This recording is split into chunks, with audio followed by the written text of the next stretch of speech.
Chapter 1, The Open Secret of Self-Awakening. The greatest journeys are not those that cross land or sea, but those that venture inward. The whisper within. There comes a moment, sometimes in the quiet just before sleep, or in the pause between one obligation and the next, when a small voice rises from within. It asks, "Is this it? Is this all there is?" It's not a loud voice, it doesn't shout, but it lingers. For some, this moment arrives during a crisis, a breakup, a job loss, the death of a loved one.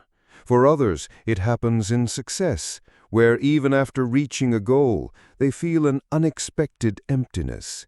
Wherever it comes from, this moment is the invitation, a subtle call to awaken. Self-awakening is not about fixing what is broken.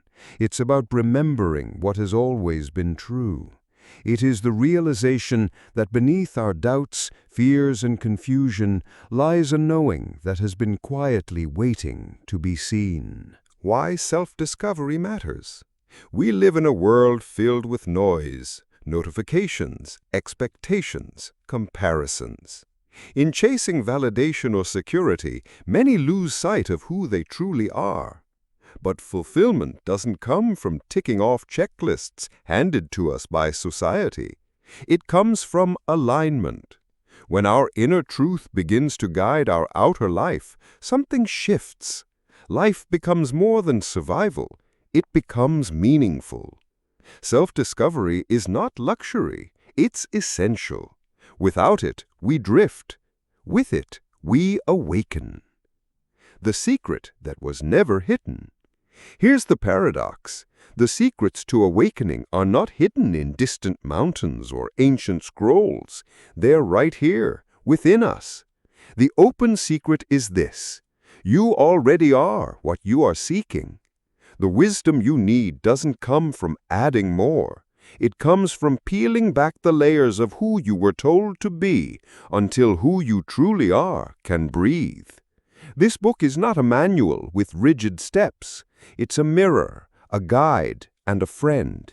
It will walk with you as you return to yourself. A real story, Maya's turning point. Maya was a 34-year-old teacher who did everything right. She had a degree, a stable job, and a partner who loved her. But she felt hollow, like life was moving and she was just watching it from behind glass. One rainy evening, stuck in traffic, she broke down in tears. Not because anything was wrong, but because everything felt numb. That night, she began journaling, asking herself questions she'd never dared to before. What do I want? Not what should I want? She joined a meditation group. She walked in nature. Slowly, gently, she began to feel alive again.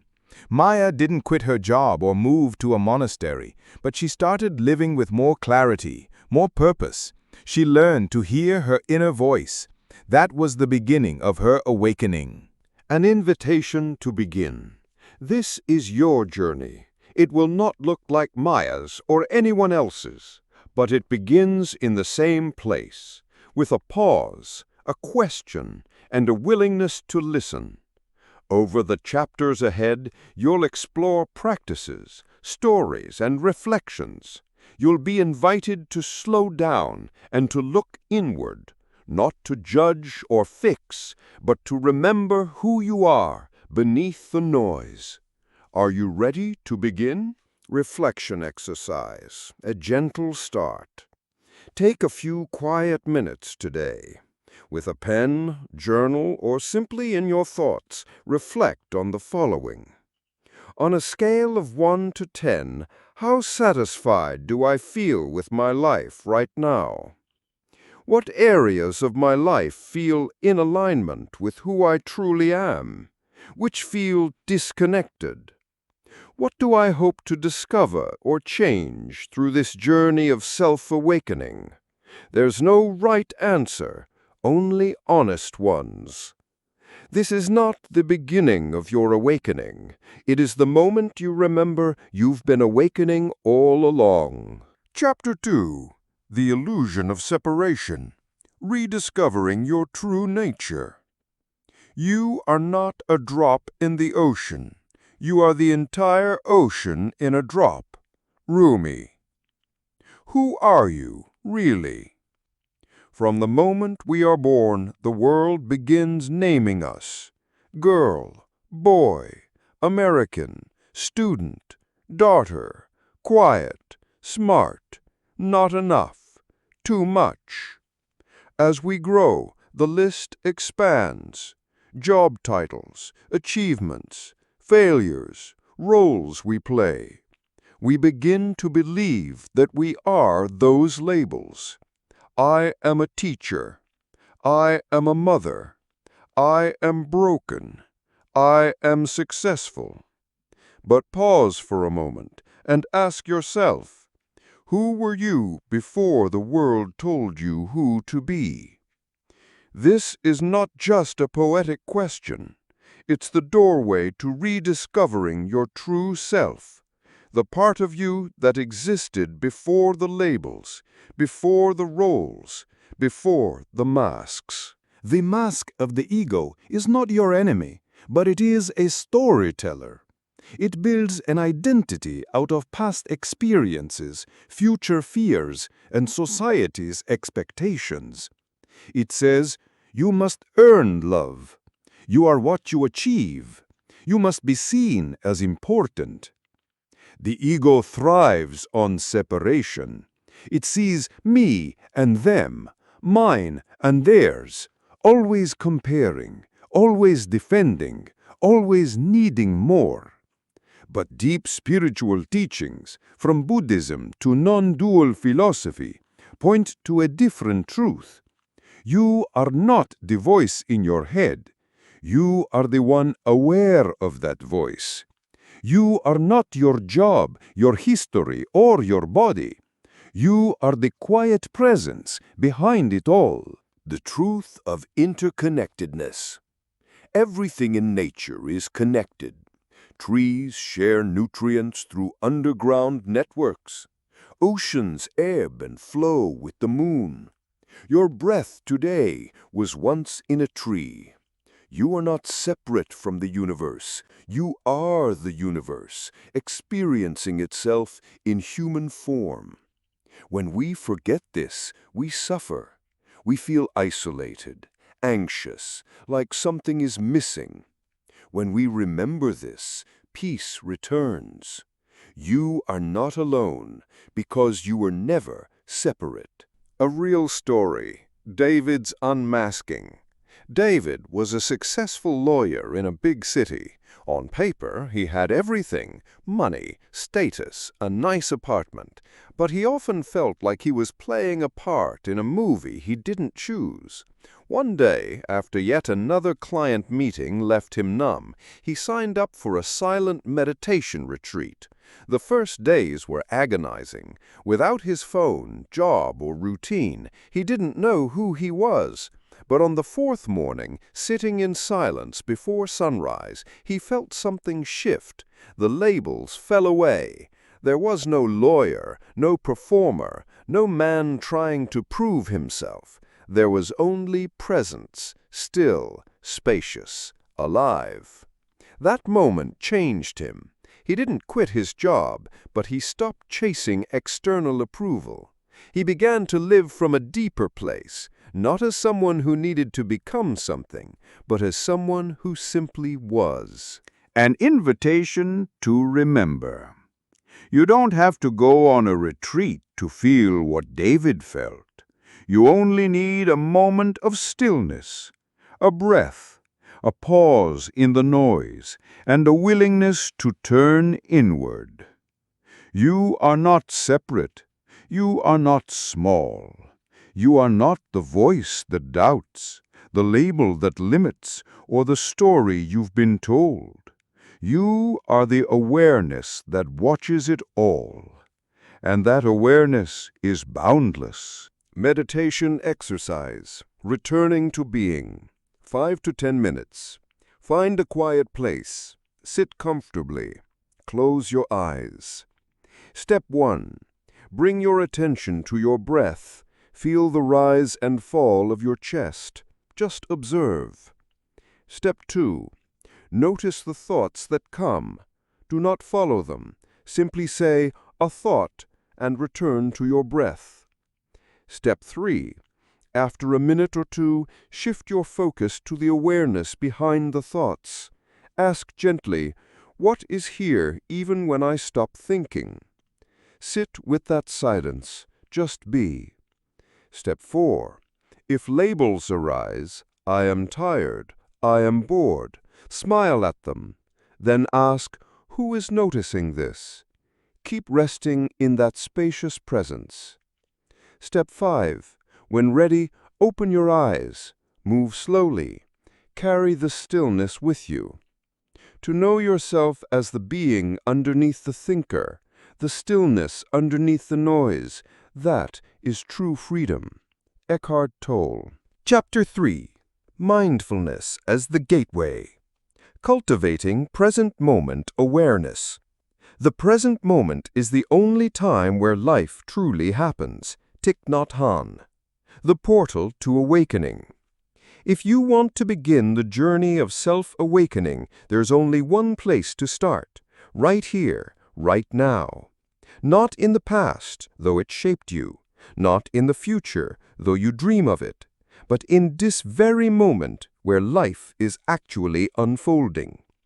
Mindfulness is the art of being present, not just physically, but mentally, emotionally, and spiritually.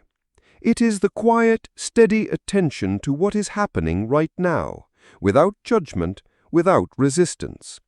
It may sound simple, but in a world addicted to speed and distraction, mindfulness is a radical act of remembrance. The power of the present does not come from what's happening now. It comes from our thoughts about what was, or fears about what might be.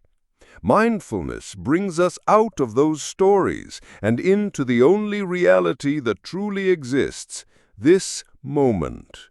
When you're present, you begin to see clearly your patterns, your feelings, your needs. You begin to realize how much of life you've missed while chasing the next thing. And in that clarity, something profound happens. You begin to wake up. The wandering mind. Research shows that the average human mind wanders almost half the time. Even when we're eating, walking, or talking, we're often somewhere else. This wandering isn't bad. It's just unconscious. And what's unconscious controls us. Mindfulness is the flashlight that shines into those hidden corners of the mind. It reveals not just what we're doing, but how and why we're doing it. The more aware we become, the more choice we gain. And with choice comes freedom. A real story. Elena's return to calm. Elena was a single mother working 2 jobs. Constantly juggling tasks, she found herself anxious, irritable, and disconnected from her son, from her peace, from herself. A friend suggested mindfulness. At first she scoffed, "I don't have time to breathe." But one night, after snapping at her child over spilled cereal, she sat alone and took 5 deep breaths. Just 5. In, out, in, out. Something shifted. It wasn't dramatic, but it was real. She started setting her alarm 10 minutes early each morning just to sit in silence. Over weeks, her reactivity lessened. Her patience grew. Her mind, once a constant storm, had more moments of stillness. Mindfulness didn't erase her struggles, but it gave her space within them, and that changed everything. What mindfulness reveals. Mindfulness is not about becoming calm all the time. It's about becoming aware of what's really going on. Through this awareness, we discover that thoughts are just thoughts, not truth. That emotions can be observed without being controlled by them. That each moment carries wisdom if we are willing to listen. Mindfulness makes the invisible visible, and what we see we can begin to transform. 5-minute breath awareness practice. Time, 5 minutes. Goal, ground yourself in the present moment. 1. Find stillness. Sit comfortably with your spine straight. Close your eyes or soften your gaze. 2. Notice your breath. Bring all your attention to the sensation of breathing. Feel the air entering your nose, filling your lungs, then slowly leaving your body. 3. Anchor your mind. Let your breath be your anchor.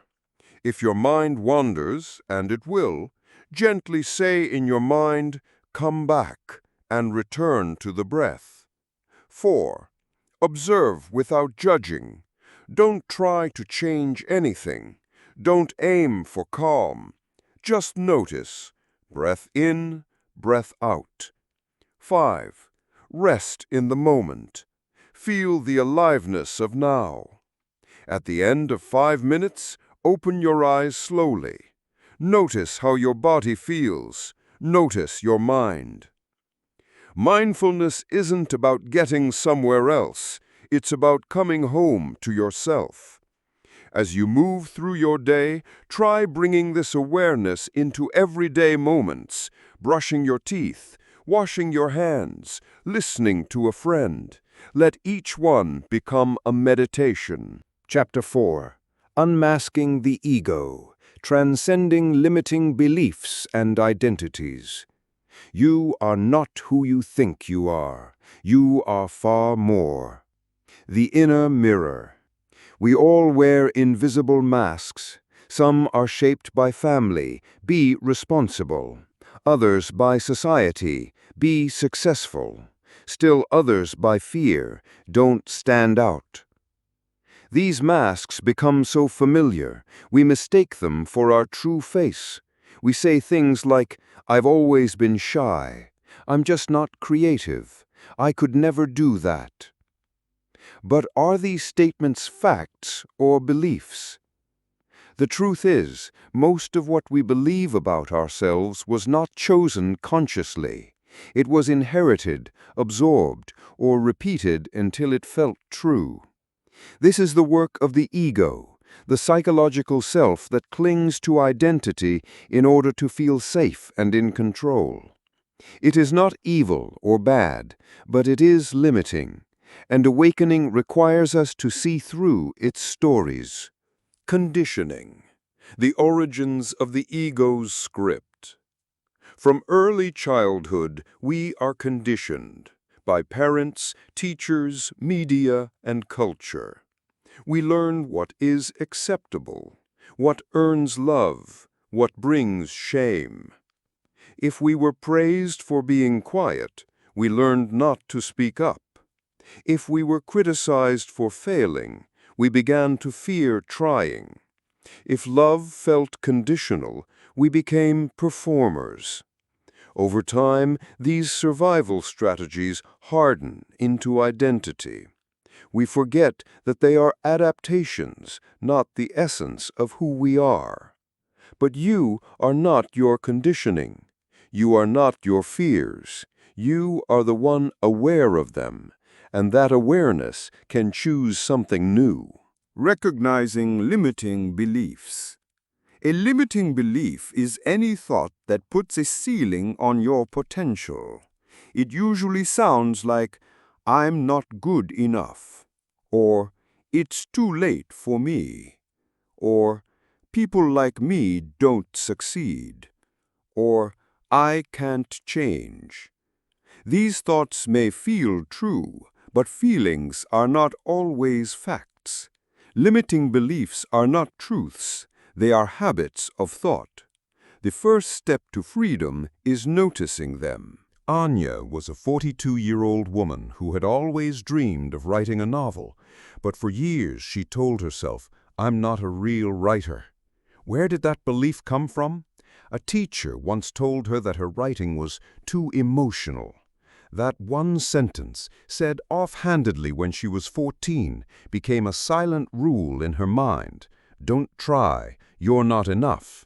But one day, after reading a memoir about overcoming fear, something clicked. She sat down and wrote the words she'd been afraid of. I want to write.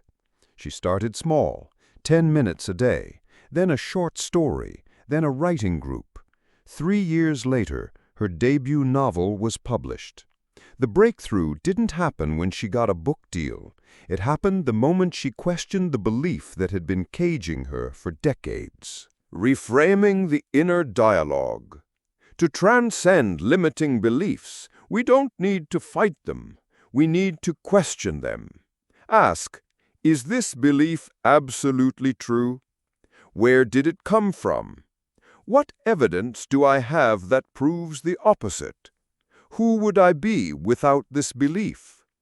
This questioning softens the grip of the ego and opens space for a new story, one rooted not in fear, but in possibility. Exercise. Challenge a limiting belief. Take a few minutes with a journal or a piece of paper. Try the following. Step 1. Write down one limiting belief you hold about yourself. For example, I'm not smart enough to succeed. Step 2. Ask the following questions. Where did this belief come from? Is it 100% true? What evidence do I have against it? What would I do if I no longer believed this? Step 3. Write a new, empowering belief to replace it. For example, I am capable of learning and growing every day. Repeat that new belief daily. Put it where you can see it. Let it guide your next steps. Don't believe everything you think, especially the thoughts that tell you you're small. Chapter 5. Emotional Alchemy. Transforming pain into wisdom. Your pain is the breaking of the shell that encloses your understanding. Khalil Gibran.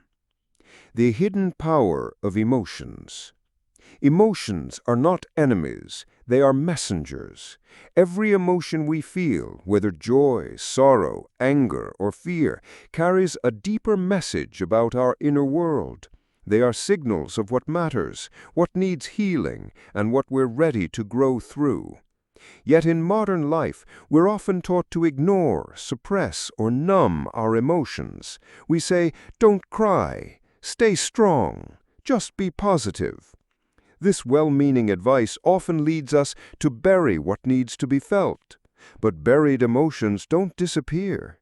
They wait, under the surface, until they erupt, quietly shape our choices, or dull our joy. Real awakening begins when we stop running from our emotions and start listening to them. Emotions are not the problem. Pain is not the problem. Unfelt pain is. Anger is not the problem. Unexpressed or uncontrolled anger is. Fear is not the problem. Avoiding it is. When we avoid feeling, we also avoid healing. The practice of emotional alchemy is about meeting our emotions fully, with presence, compassion, and curiosity, so they can reveal their wisdom and move through us. The wisdom within grief. Maya's story. Maya lost her younger brother in a sudden accident. The grief was unbearable. For months, she went numb. She avoided people. She couldn't bring herself to speak his name. But eventually, she joined a grief circle, a space where people were invited to share openly. At first, she only listened, but slowly, as others opened up, so did she. She cried, raged, remembered. For the first time, she felt it all. And something unexpected happened. Through the pain, she found meaning. She started a foundation in her brother's name that offered creative programs for at-risk youth, something he had always dreamed of doing. Her grief didn't disappear, but it transformed. It became love in motion. Sorrow turned to service. Loss gave birth to purpose. This is emotional alchemy. How to work with emotions instead of against them. Name the emotion. Bring it out of the shadows. I feel sad. I feel scared. I feel jealous. Naming emotions lessens their control. Feel it fully. Don't rush. Sit with the sensation. Where is it in your body? What does it want to say? Breathe and witness. You are not the emotion. You are the space in which it arises. Let your breath anchor you as you observe without judgment. Ask, what's beneath this? Behind anger is often hurt. Behind fear is often longing. Behind pain is often love. Let it move through you. Cry, dance, scream into a pillow, journal, walk. Emotions are energy. They need expression. Find the lesson. Ask, what is this teaching me about myself? What boundary is being crossed? What truth is asking to be heard? Exercise. Journal your emotion into insight. Step 1. Recall. Think of a recent emotional experience that felt intense or unresolved. Step 2. Reflect and write. Answer the following in your journal. What emotion did I feel? What triggered it? Where did I feel it in my body? What thoughts came with it? What might this emotion be trying to teach me? How can I care for this part of myself? Step 3. Affirm. Write a gentle sentence to yourself. I honor what I felt. I choose to listen, not judge. I allow this to make me wiser. From wound to wisdom. When we allow ourselves to truly feel, we gain something more than relief. We gain self-understanding. Pain carves the space for compassion. Fear invites us to trust ourselves. Grief deepens our love. Anger can awaken our voice. Every emotion is a doorway to awakening if we are willing to walk through it. The wound is the place where the light enters you. Rumi. Chapter 6. Relationships as Mirrors. Learning from our connections. We don't see people as they are. We see them as we are. The reflective nature of relationship. We often think of relationships, whether romantic, familial, or professional, as external experiences. But in truth, every interaction reflects something within us. People trigger us, inspire us, annoy us, challenge us, and in doing so, they hold up a mirror to our inner world. When you feel unseen, is it revealing a deeper desire to be understood? When someone's confidence irritates you, is it pointing to your own self-doubt? When you admire someone's peace, is it awakening a part of you you've forgotten? Relationships are not random. They are teachers, each one uniquely positioned to reflect who you are, what you believe, and where you are still growing. Others as mirrors of our inner state. A key insight in emotional and spiritual awakening is this. The way we relate to others reveals how we relate to ourselves. If you constantly seek validation from others, it may point to a lack of self-worth. If you're quick to judge others, it may reveal the harsh inner critic you turn on yourself. If you allow yourself to be disrespected, it may reflect old wounds where you learn to accept less. This doesn't mean others aren't responsible for their actions, but it means your response is often a reflection of your own patterns, beliefs, and unhealed parts. Mindfulness in relationship means learning to pause and ask, what is this moment showing me about me? A real story, David's healing conversation. David hadn't spoken to his father in over a year. Their last conversation ended in anger, with old wounds reopened. David always felt his father didn't listen or care. But during his self-discovery journey, David began to see a pattern. He often felt dismissed not just by his father, but by colleagues, friends, even his partner. The story of "I'm not heard" ran deep. Instead of blaming, he became curious. Where did this belief come from?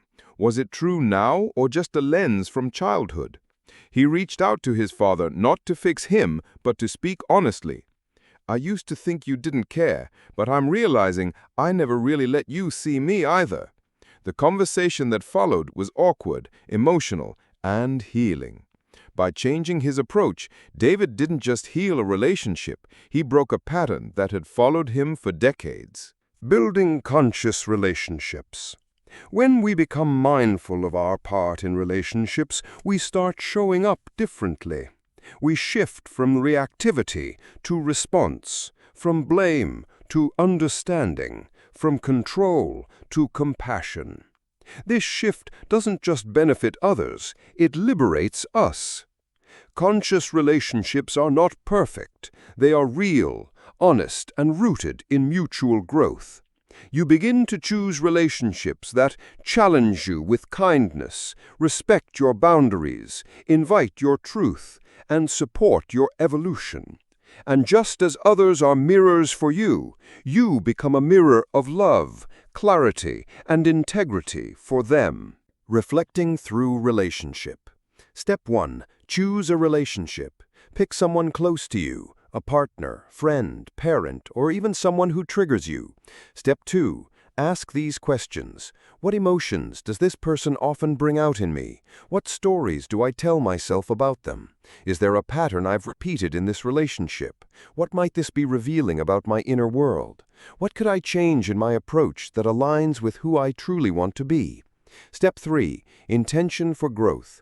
Write a short intention. In this relationship, I choose to be present, honest, compassionate, clear. I release blame and reclaim my power to grow. Let relationships teach you. No one awakens alone. Our relationships, pleasant or painful, are the spiritual classroom where we remember who we are. Whether it's the joy of connection, the sting of conflict, or the ache of misunderstanding, each moment can teach us to love more clearly, speak more truthfully, and live more freely. Every person you meet is a mirror. Every relationship is a doorway. Chapter 7. The Body-Mind Connection. Embodied Awakening. Your body is your subconscious mind made visible. Deepak Chopra. Awakening isn't just a mental journey. Many people approach self-discovery from the neck up, through thought, reflection, and philosophy. But true awakening is not just a shift in mindset, it is a shift in presence. And presence lives in the body. Your body holds memories, intuition, emotions, and wisdom. It speaks in sensations, tightness, hunger, and breath. When we ignore the body, we cut off a direct channel to the truth of our experience. When we return to it, we find clarity, healing, and deep reconnection. The interplay between body and mind. Our thoughts affect our body, and our body affects our thoughts. Stressful thoughts cause the muscles to tense, the breath to shorten, and the heart to race. A relaxed body sends signals of safety, peace, and openness to the brain. In this way, body and mind are one system, each influencing the other moment by moment. We cannot think our way to peace, but we can breathe, move, and feel our way there. Embodiment as a path to awakening. When we engage in mindful movement, like yoga, breathwork, walking meditation, or dance, we access layers of awareness that thinking alone cannot reach. The body becomes a gateway to presence, to now, to truth beyond words. Through embodiment practices, we begin to ask, what is my body telling me?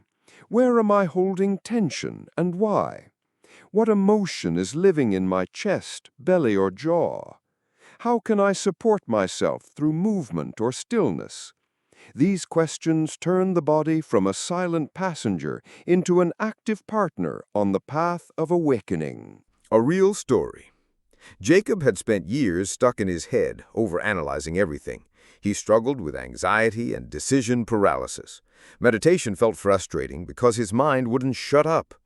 Then one day, a friend invited him to a beginner yoga class. Jacob resisted, but eventually agreed. What surprised him wasn't the poses, it was the release. As he moved and breathed, something softened.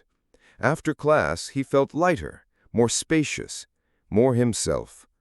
He began practicing regularly, not to perfect poses, but to reconnect with his body. Over time, his anxiety lessened. He slept better. He trusted himself more. He realized that his mind didn't need to be controlled. It needed a calmer, more present body to support it. The wisdom of the body. Your body has been with you through every moment of your life. It holds stories your mind has forgotten. It knows when you are safe. It feels when you are aligned or not. When you learn to listen to its signals, you stop looking outside for direction. You feel your truth. This is the beginning of embodied wisdom. Exercise, a 3-minute breathwork grounding practice. Find a quiet place. Sit or lie down comfortably. Close your eyes if you wish. Step 1. Settle. Take a slow, deep breath in through the nose, 4 seconds. Hold for 2 seconds. Exhale gently through the mouth, 6 seconds. Repeat this breathing rhythm for 3 rounds. Step 2. Feel. Bring your attention to your feet. Notice their contact with the ground. Then move your awareness up, legs, belly, chest, shoulders, neck, head. Simply notice any sensations without trying to fix or change anything. Step 3. Anchor. Now rest your focus on your breath. Say inwardly on each inhale, I arrive. On each exhale, I am here. Do this for 2 to 3 minutes. When you finish, gently open your eyes and check in with how you feel. The body always leads you home if you listen. Chapter 8. Purpose and Passion. Aligning with your soul's calling. Don't ask what the world needs. Ask what makes you come alive, and go do it. Howard Thurman. Why purpose matters. We all long for a sense of direction, something deeper than daily tasks or survival. Purpose is that deeper current. It gives meaning to the mundane, power to our efforts, and light to our path. But purpose isn't always loud. It doesn't necessarily come as a lightning bolt of clarity. More often, it arrives as a quiet, persistent whisper. This matters to me. I feel alive when I do this. Discovering and living your purpose is less about finding the perfect job or role, and more about remembering who you are and allowing that truth to guide your life. What lights you up? Every soul has something it longs to express. Maybe it's helping others. Maybe it's creating beauty. Maybe it's exploring ideas, or raising children, or starting a movement. Purpose is deeply personal. It's not about what's popular or impressive. It's about what makes you feel alive. Ask yourself, what would I do even if no one paid me? What excites me, even if it scares me? What did I love doing as a child before I was told what was realistic?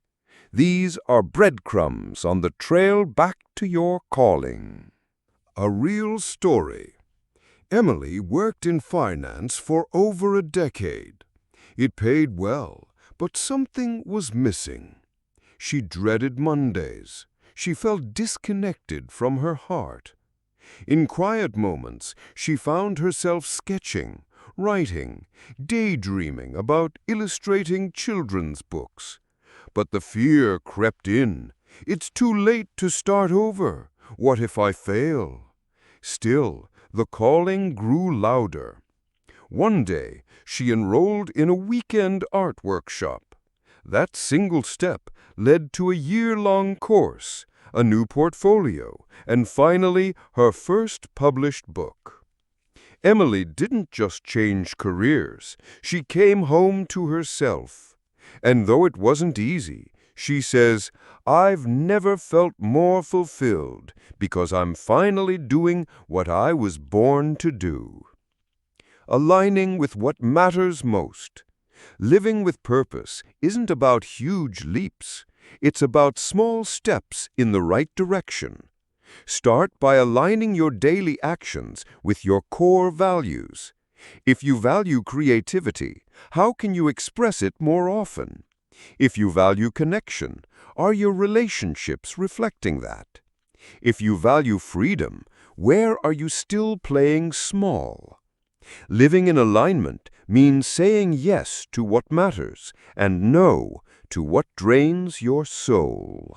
Overcoming fear on the path. Pursuing purpose almost always awakens fear. Why? Because you're stepping out of the familiar and into the unknown. Because your calling requires you to grow. The fear might sound like, "I'm not good enough. What if I fail? What will others think?" But remember this. Fear isn't a stop sign. It's a sign that you are moving toward something meaningful. Courage isn't the absence of fear. It's the choice to move forward anyway. Exercise. Create your passion and purpose vision board. Step 1. Gather materials. Get a poster board or use a digital app like Pinterest or Canva. Grab old magazines, photos, scissors, markers, and glue. Step 2. Tune in. Take a few quiet breaths. Ask yourself, what lights me up? What kind of life would feel deeply meaningful to me? Step 3. Collect and create. Cut out images, words, and quotes that represent your passions, values, and goals. Arrange them in a way that inspires you. Step 4. Reflect. Put your vision board somewhere you'll see it daily. Let it remind you of your path, especially on days when doubt creeps in. Your purpose is not something you have to force.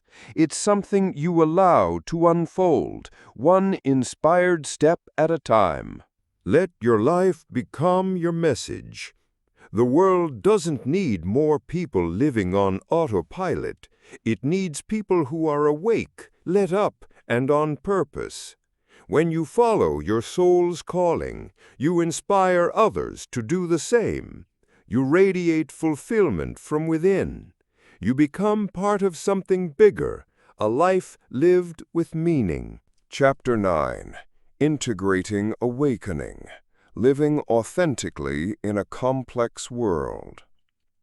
Enlightenment is when a wave realizes it is the ocean and still learns to surf. Thich Nhat Hanh. Awakening isn't just a moment, it's a way of living. There's a common myth that spiritual awakening is a single, life-changing event, like a bolt of lightning that forever changes everything. But true awakening is more subtle and more enduring. It's not just about what happens in meditation, on a retreat, or in a breakthrough moment. It's about how you live your truth in the real world. The messy, beautiful, loud, demanding world. The world of commutes, deadlines, school pickups, bills, and emotions. That's where the real integration begins. Applying self-awareness to everyday life. You don't need to abandon your life to live authentically. You just need to bring your awareness into it. Awakening can look like taking a conscious breath before replying in a tense conversation, saying no when something doesn't align with your values, noticing when your body is tired and choosing rest over performance, being fully present with your child, your partner, your food, your work. Self-awareness is not about escaping reality. It's about engaging with it intentionally. Staying true under pressure. The world will test your commitment to authenticity. There will be pressure to conform, expectations from family or society, situations that challenge your boundaries or beliefs. But authenticity isn't about perfection. It's about alignment. When you know who you are, you can meet any situation without losing yourself. Ask yourself often, is this choice true to me? Am I acting from fear or from love? What would honoring myself look like here? These small questions can anchor you in the storm. A real story. Mindfulness in the chaos of parenthood. Leah's a mother of 3, a part-time teacher and a full-time human. She used to feel overwhelmed, constantly putting out fires, forgetting herself in the mix. She started meditating for 5 minutes a day, just 5. It felt like nothing at first, but gradually something shifted. She became more present, less reactive, more patient with her kids and with herself. One day, during a toddler meltdown, instead of yelling or fleeing, she just breathed. She crouched down, looked her child in the eyes, and held space. That moment felt like awakening, she said. Not in silence, not on a mountaintop, but in the kitchen, covered in spaghetti, choosing love. Building resilience. Awakening doesn't protect you from hardship, but it equips you to move through life with greater peace, strength, and clarity. When setbacks come, breathe, reground, reflect instead of react. Ask what life is trying to teach you. Resilience is not resistance. It's the ability to bend without breaking, to return to your center again and again. Exercise. Create a daily anchor ritual. A simple daily ritual can keep you connected to your inner truth, no matter how chaotic life becomes. Here's how to create one. Step 1. Choose a time. Pick a moment in your day that's already established, right after waking, during lunch, or before bed. Step 2. Choose a practice. It can be as short as 1 to 3 minutes. A deep breath with your hand on your heart. A short journal entry. How do I feel today? A mindful cup of tea. A whispered intention. Today I return to myself. Step 3. Commit gently. Let this be your anchor, a quiet act of remembrance. Even when everything else feels busy or uncertain, this ritual says, I am here. I am awake. I choose presence. Awakening isn't about escaping the world. It's about meeting it fully, as your truest self. Chapter 10. The Never-Ending Journey. Embracing continuous growth. The journey is the reward. Chinese proverb. Awakening is not a destination.